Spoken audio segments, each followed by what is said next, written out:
Hi friends, ഞാനിന്നിവിടെ ഉണ്ടാക്കാൻ പോകുന്നത് വളരെ ടേസ്റ്റി ആയിട്ടുള്ള ടൊമാറ്റോ റൈസ് ആണ്. അപ്പോൾ ഇതെങ്ങനെയാണ് ഉണ്ടാക്കുന്നത് നോക്കാം. 1 kg പൊന്നി റൈസാണ് ടൊമാറ്റോ റൈസ് ഉണ്ടാക്കാൻ വേണ്ടി ഞാനിവിടെ എടുത്തത്. ചോറ് വേവിച്ചെടുക്കാൻ വേണ്ടി ചെമ്പിൽ പകുതി വെള്ളം ഒഴിച്ചിട്ടുണ്ട്. ഇതിലേക്ക് വെള്ളത്തിന് ഉപ്പ് രസം വരുന്നത് വരെ ഉപ്പ് ചേർത്ത് ഒന്ന് ഇളക്കിയ ശേഷം തീ ഓണാക്കി വെള്ളം തിളയ്ക്കുന്നത് വരെ മൂടി വെക്കാം. വെള്ളം തിളയ്ക്കുമ്പോഴേക്കും അരി കഴുകിയെടുത്ത് വാർക്കാൻ വെക്കാം. ടൊമാറ്റോ റൈസ് ഉണ്ടാക്കാൻ വേണ്ടി ഞാനിവിടെ എടുത്തത് 5 പച്ചമുളക്, എരിവുള്ളതാണെങ്കിൽ 3 എണ്ണം എടുത്താൽ മതി, ഒരു ഉണ്ട വെളുത്തുള്ളി, അത്യാവശ്യം വലുപ്പമുള്ള 2 കഷ്ണം ഇഞ്ചി, 7 8 നല്ല പഴുത്ത തക്കാളി തന്നെ എടുക്കേണ്ടതാണ്. ഇതെല്ലാം ചെറുതാക്കി അരിഞ്ഞെടുക്കണം. വെള്ളം ഇവിടെ തിളയ്ക്കുന്നുണ്ട്. വാർക്കാൻ വെച്ച അരിയെല്ലാം ഇട്ട് ഇളക്കിയ ശേഷം അരി പകുതി വേകുന്നത് വരെ മൂടി വെക്കാം.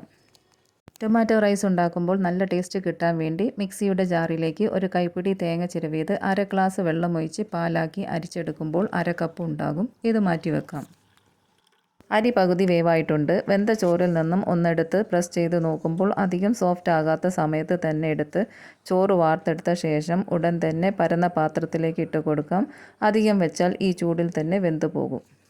ടൊമാറ്റോ റൈസ് ഉണ്ടാക്കാൻ വേണ്ടി ഞാനിവിടെ എടുത്തത് നല്ലെണ്ണയാണ്. ചൂടായി വരുന്ന പാനിലേക്ക് 4 ടേബിൾ സ്പൂൺ എണ്ണ ഒഴിച്ച് ചൂടാകുമ്പോൾ തീ മീഡിയം ടു ലോ ഫ്ലെയിമിൻ്റെ ഇടയിൽ വെച്ച് 1 ടീസ്പൂൺ കടലപ്പരിപ്പ്, 1 ടീസ്പൂൺ ഉഴുന്നുപരിപ്പിട്ട് ഗോൾഡൻ നിറമാകുമ്പോൾ തന്നെ 1 ടീസ്പൂൺ കടുക് പൊട്ടിയ ശേഷം 6 വറ്റൽമുളക്, കുറച്ച് കറിവേപ്പില, അണ്ടിപ്പരിപ്പ് ചേർത്ത് ഒന്ന് ഇളക്കി കൊടുക്കാം.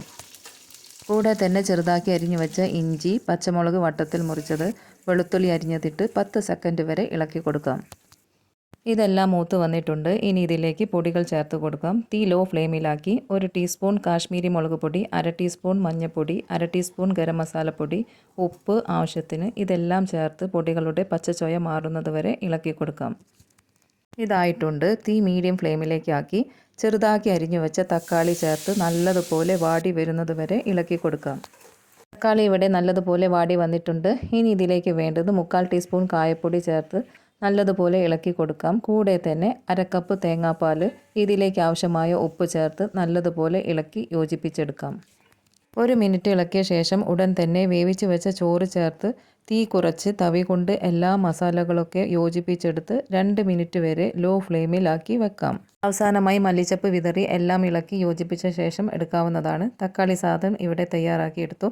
ഉണ്ടാക്കി നോക്കിയിട്ട് ഫീഡ്ബാക്ക് അറിയിക്കാൻ മറക്കരുത്. ഇഷ്ടപ്പെട്ടാൽ ലൈക്കും ഷെയറും സബ്സ്ക്രൈബും സപ്പോർട്ടും തന്ന് കൂടെ നിൽക്കണേ. പുതിയൊരു റെസിപ്പി ആയിട്ട് വരുന്നത് വരെ നന്ദി, നമസ്കാരം.